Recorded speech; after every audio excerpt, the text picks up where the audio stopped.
Good morning. So, I started calculating every single jar I had, started organizing my jars. I did the pantry tour, canned more. I have come to a realization that I need more shelves. That was like right off the bat, I knew it, but like it's official. Like I've been requesting new shelves for my husband for a while now. I have my shelves, but partially, like half of it is done. There's modifications to be done downstairs to have the other setup that I want. So I've come up with a temporary, or it could be like semi-temporary idea for it to work. And I wanted to share it with you because a lot of you keep asking me, Annie, I don't have space for my jars. How do you store over 500 jars of food? So I want you to have an open mind. I don't have that picture perfect Pinterest pantry. I don't have a kitchen Pinterest worthy or Instagram perfect worthy. And my jars are stored with the equipment in the supplies that we had, because like I want to keep this sturdy, but I want to keep this budget friendly. So I want to show you what I have come up with. Let me walk you through the system I have made up. It's not the best. It could be better, but this is what I came up with the time I had and the things I had laying around the house. I did not want to purchase, and I did not want to build anything because we're not entirely sure how we're going to design our kitchen yet. We came up with certain ideas. We don't know when we'll be able to do the kitchen, so this could be temporary or could be permanent. We don't know yet. So what is this? This is what I call my rolling inventory. So let's just say that you don't can, and you look at your pantry. You have like a couple jars of this, couple jars of that, couple jars of this, salsa, tomato paste, tomato sauce, tomato dyes, peas, mushrooms, carrots, whatever. So that's your rolling inventory. Like every time your inventory goes down, you go to the store and you buy. So this is the same principle for me. Everything that you see here is about 2 to 4 jars of everything I have, and the overstock is now somewhere else. So that means these jars is stuff, was everything I have canned. And as soon as my inventory goes down, so like for example, I have 1 can of corn left. Well, when I go do my grocery shopping, well, part of my grocery shopping, I'm gonna go in the other pantry that I have, which is downstairs and better conditions. This is not an ideal place. I have a window right in front of me, so that means I have to take the curtain down so that there's no direct sunlight on these. So to store jars, it's a cool, dark, no direct sunlight on your jars. So it's not the ideal conditions, but I do put the blind down so there's no direct sunlight on this. But I pretty much use a lot of these jars on a daily basis. I do make a priority that at least 1 jar per day. And I also make sure that I use stuff that's in my freezer. So for example, yesterday we had spaghetti sauce. So I came here and I used sauce. And then I used diced tomatoes. And in my freezers, I use celery, onions, and sweet peppers. So I made sure that every single, at least dinner, mainly lunch, I'm on my own, so it's mainly leftovers. But I try to make sure that at least 1 time a day, I have at least 1 jar being taken. So by the end of the month, some of these things will need to be replenished, and I go in the second pantry. So this is the system I have here.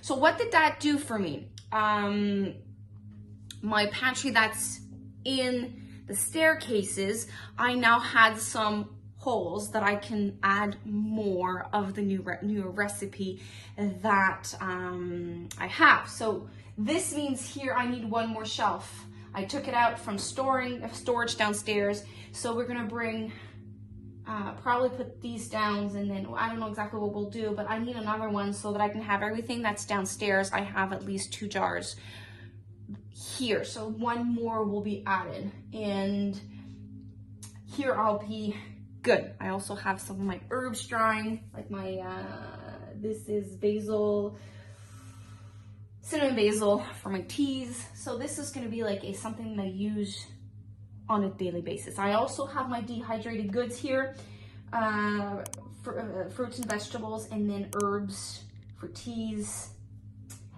and for future projects like soaps, if ever I get my hand on making soaps again. So let me show you what the pantry downstairs look like. And I did add some shelf, and I want to show you what my husband came up with, so that if you're ever looking for an idea of storage for your jars and you have a similar situation that I do. I don't have a basement, I have a crawl space, so that means it's 4 feet tall.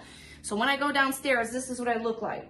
So in the stairs, we had to come up with something so that I can have jars like now. And we have to make, we have to remove some of the shelves we have created downstairs. We have to fix something on the foundation of the house before we can install the actual pantry shelves that I want. But I do want to show it to you, so if ever you want to come up with some storage or you want to use this as like a start idea. So let's go in the other pantry.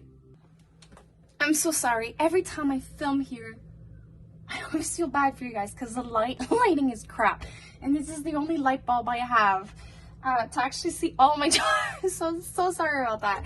So this is the newest system my husband came up with. So the only thing we paid for were the screws.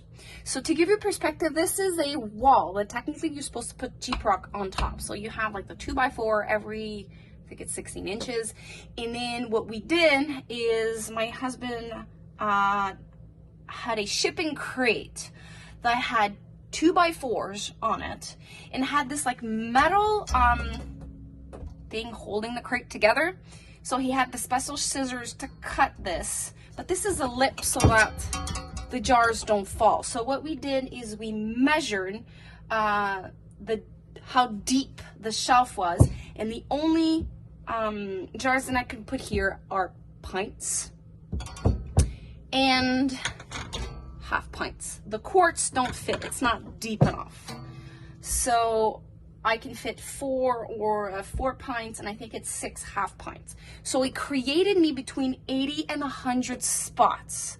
So now on this side, I now have more space. I do have like space here.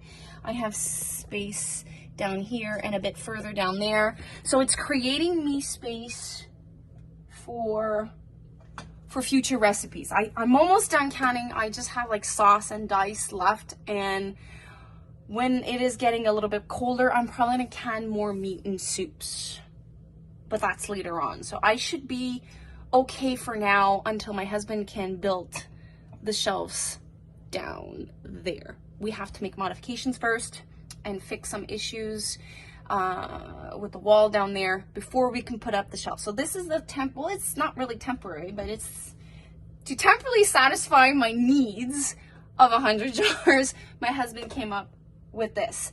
So this was the original shelves. Always, when you create shelves, always make sure you have a lip so that your jars don't fall. Technically, this should have been just a bit higher. I could probably add like a bungee cord on top, but here where we are, we do not have hurricanes, we don't have like massive weather problems, so these lips are doing the job. But once you design your area of your jars, just make sure that you have some type of lip, either like a bungee cord or like whatever you can find, but to have a lip to secure your jars. So this is a system that I have come up with my husband. Future location down there, and I will make sure to show it to you so that you have an idea. And I probably will be canning a little bit more later on. I have ketchup to do, green ketchup, red ketchup, to get rid of some of the tomatoes that I have,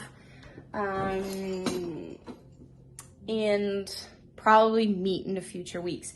But all of that system that I have there and here. It's helping me overall with my grocery shopping. So I have like a better idea of what I have there and there.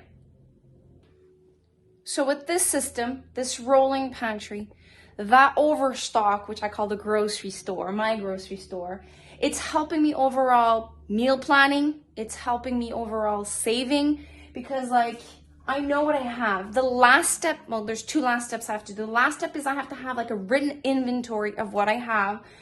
So whenever I see a deal at the grocery store, like I can't grow and process all the maple syrup I want. So when there's a deal, I have, like, if I want like a always rolling inventory of 4 cans, well then if I see a deal and I only have 1 can, well then I'll know that I can jump on the occasion of a deal at the grocery store. So I have a better overall idea of what I have. So a written inventory is something I have to do. I started with my jars, but it's not complete yet. So that's something I have to do. And the last thing I have to do is come up with a system for my potatoes that I'm gonna harvest soon out of the garden, my storage carrots, and my storage onions. So that's gonna be on the other side. I have no idea yet what I'll be doing. Also my squash, I have to store them. So I'm still like brainstorming that idea. As soon as I have a location and a design, I will make sure to show it to you. But it's probably gonna include like black bins, pine shaving, and a lot of DIY. So I hope this helps. I know you guys love pantry tour, pantry setup, pantry organization. I just didn't like the setup I had before, and this is the setup I came up with. I hope this helps. I hope it gives you ideas. And if you want to share your ideas, make sure that you do in the comments below. I will read you, and some of the viewers will be also inspired by your comments. I thank you for passing by the homestead today, and I hope you have a wonderful, blessed day. Take care. Bye.